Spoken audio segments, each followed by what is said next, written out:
करते हैं हम लोग आपका क्वेश्चन नंबर 14। ये क्या कह रहा है देखिएगा, कह रहा है कि in the given figure A B C D square, A B C D square, A B C D square. जैसे ही स्क्वायर बोला आपके दिमाग में हो जाना चाहिए कि चारों साइड बराबर और चारों एंगल 90 डिग्री, ये दिमाग में हो जाना चाहिए। फिर उन्होंने बोला कि and P is a point inside it. P point को बोला गया कि इस स्क्वायर के अंदर कहीं भी है, ये डायगोनल पे है, कोई ज़रूरी नहीं है। ये पी पॉइंट इस स्क्वायर के अंदर है, लेकिन कुछ इस तरह से अंदर है कि आगे दे रहा है कि सच दैट, कुछ इस तरह से है कि पी से बी की लंबाई और पी से डी की लंबाई बराबर है। तो पी से बी की लंबाई और पी से डी की लंबाई बराबर है, ये लंबाई दी गई है ये बात। तो कह रहा है कि prove that C P A, ये सी पी ए जो है इज अ स्ट्रेट लाइन। मतलब कि ये हमें प्रूफ करना है कि ये एक डायगोनल है। बात समझ रहे हो? क्वेश्चन समझे? क्या दिया, ध्यान से सुनना। अगर हमारे पास क्या है, एक स्क्वायर है, तो इस स्क्वायर के अंदर पी यहाँ भी हो सकता है, यहाँ भी हो सकता है, लेकिन अगर यहाँ हो चाहे यहाँ हो, उससे क्या है दिक्कत कि ये लंबाई और ये लंबाई आपस में बराबर है। तो ये बराबर तभी होगा जब ये डायगोनल पे होगा। बात समझे? ये पॉइंट जब यहाँ होगा ना, तभी ये हो सकता है, क्योंकि ए से सी जब ज्वाइन कर रहे हैं तो ये एक स्ट्रेट लाइन बन रहा है। तो स्ट्रेट लाइन हमें प्रूफ करना है, तो स्ट्रेट लाइन होगा तभी तो प्रूफ करने के लिए देगा ना। तो निश्चित रूप से ये बात याद भी रखिएगा कि P को निश्चित रूप से इस डायगोनल पे ही आना पड़ेगा, तभी तो ये एक स्ट्रेट लाइन प्रूफ होगा। क्वेश्चन समझ गए? बहुत आसान है प्रूफ करना। प्रूफ करने से पहले आपको बता दें कि क्लास 9 से लेकर क्लास 12 तक सीरियल वाइज वीडियोस मेरे यूट्यूब चैनल बाबा मैथ्स वाला पे आपको मिल जाएगा।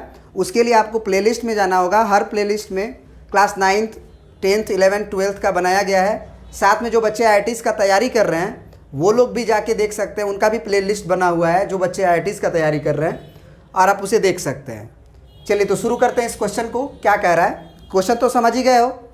अब देखो, अगर तुम्हें, हमारी बात को ध्यान से सुनना, अगर ए पी सी चाहे सी पी ए अगर स्ट्रेट लाइन प्रूफ करना है, तो स्ट्रेट लाइन कब होगा? जब ये वाला एंगल और ये वाला एंगल अगर 180 डिग्री कर दो, 1 और 2 को जोड़ के, तभी ना होगा।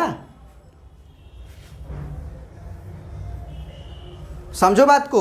अगर आपको सी पी ए को स्ट्रेट लाइन बनाना है तो इस पे कंप्लीट एंगल को अगर जोड़ दो, अगर 180 डिग्री आ जाएगा तो हम कहेंगे ना कि ये एक स्ट्रेट लाइन है। बोलो, क्वेश्चन समझे कि नहीं समझे? समझ गए? तो गिवन वगैरह वाली बात हमने लिख दिया है कि A B C D square है, और साथ ही साथ पी बी की लंबाई, ये पी बी और पी डी बराबर है। देखो कैसे प्रूफ करेंगे। सबसे पहले ये बताओ कि ये वाला ट्रेंगल और ये वाला ट्रेंगल कॉन्ग्रुएंट हो सकता है? हो सकता है कॉन्ग्रुएंट? होगा ही कॉन्ग्रुएंट। बोलो कैसे?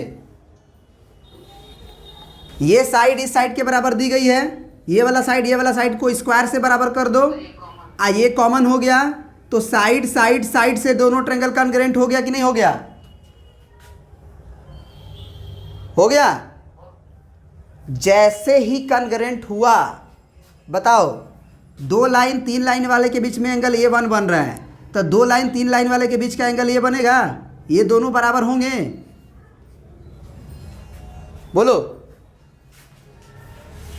चलिए तो शुरू करते हैं। तो हमने बोला कि ये एंगल और ये ट्रायंगल के कॉन्ग्रुएंट होने से ये एंगल 1 होगा, तो ये भी एंगल 1 ही होगा। ये बात प्रूफ हो गया। कोई दिक्कत है समझने में? फिर इधर देखो, इधर क्या ये वाला एंगल जो D है 1 लाइन और 2 लाइन के बीच में, वो इधर वाले ट्रायंगल 1 लाइन और 2 लाइन के बीच में ये एंगल के बराबर होगा? बोलो। होगा बराबर CPCT से, क्योंकि ये ट्रेंगल कॉन्ग्रेंट है, तो एक लाइन और दो लाइन के बीच में ये एंगल बन रहा है, तो एक लाइन दो लाइन के बीच में एंगल के कॉन्ग्रेंट होगा, माने बराबर होगा। तो ये एंगल अगर ये एंगल के बराबर हो गया, देखो हम क्या करना चाहते हैं, ये एंगल 2 है ना, हम इस एंगल जो P पे बन रहा है ना एंगल ये वाला, इसे भी हम 2 के ही बराबर करेंगे, काहे कि ये ट्रेंगल भी कॉन्ग्रेंट है। कैसे कॉन्ग्रेंट है? तो ये एंगल के अगर बराबर हो गया तो जरा बताओ ये वाला एंगल क्या होगा, 90 डिग्री। अगर इसको तुम मान लो, तुम बोल दे रहे हो, मान लो 5 बोल दे रहे हो, तो इसको भी 5 है ना बोलोगे। तो ये पूरा एंगल 90 डिग्री है, तो 90 डिग्री में से 5 घटाओगे तो ये बचेगा ना, ये वाला छोटा पार्ट। ये भी पूरा अगर 90 डिग्री, क्योंकि स्क्वायर है ना, तो ये एंगल भी क्या होगा बताओ। अरे यार उसका क्या करने का जरूरत नहीं है, ये साइड तो बराबर है ही, ये साइड बराबर दिया गया है, तो ये तो कॉमन हो गया ना, तो उधर जाने की जरूरत ही नहीं है। ये साइड से ही दोनों ट्रायंगल कॉन्ग्रेंट हो गए कि नहीं हो गए? तो इसको इधर जाने की आवश्यकता ही नहीं है, झूठ मूठ काम चलेगा फालतू का। ये एंगल भी 2 ही होगा ना, क्योंकि दोनों ट्रायंगल कॉन्ग्रेंट है, तो CPCT से बराबर होगा। 2 लाइन और कॉमन लाइन के बीच का एंगल 2 है, 2 लाइन और कॉमन लाइन के बीच में एंगल 2 है। अब बताओ ये बात समझ में आ गई कि कोई दिक्कत है यहाँ तक? अब यहाँ पे ये हम कॉन्सेप्ट लगाएंगे कि एक पॉइंट के राउंड अगर पूरी तरह से घूम जाया जाएगा तो angle 1 plus angle 1 plus angle 2 plus angle 2, तो एक राउंड अगर पूरा घूम जाएगा तो ये 360 डिग्री तो होगा पक्का। अब अगर एंगल 1 को जोड़ा जाए तो 2 ऑफ एंगल 1 होगा, एंगल 2 को जोड़ा जाए तो एंगल 2 ऑफ एंगल 2 होगा, ये 360 डिग्री।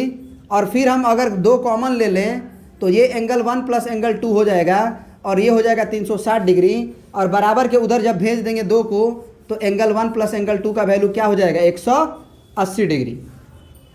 और यही तो प्रूफ करना था हमें कि एंगल 1 और 2 का जोड़ 180 होगा। जैसे ही 1 और 2 का जोड़ 180 डिग्री हुआ, उसी समय हम बोल देंगे दिस इम्प्लाई ए पी, ये पी पॉइंट था याद रहे, ये पी पॉइंट था, ए पी सी या सी पी ए क्या हो जाएगा, एज स्ट्रेट लाइन। बात समझ में आई कि नहीं आई? अब यही बात को हम लिख देते हैं कि कैसे कैसे कॉन्ग्रुएंट किए, यहाँ पे आप प्रिंट कर लीजिएगा, ठीक है। चलिए तो ये आप प्रिंट कर लीजिएगा कि CDP is congruent to CBP, CDP is congruent to CBP। और इसीलिए हम लोगों ने क्या कहा है कि एंगल जो P पे है, P को हम बोले हैं DC या जो भी आप लिखे हैं CDP बराबर CPD बराबर CPB, और वो हम मान लिए एंगल 1। उसी तरह से ये वाला ट्रेंगल के कॉन्ग्रेंट है, तो DPA एंगल BPA के बराबर होगा, BPA के, और उसको हम मान लिए हैं BPA ये होगा, एंगल 2 मान लिए हैं दोनों को, क्योंकि बराबर है। और यहाँ पे कहानी आपको समझा ही दी है, प्रिंट कर लीजिए।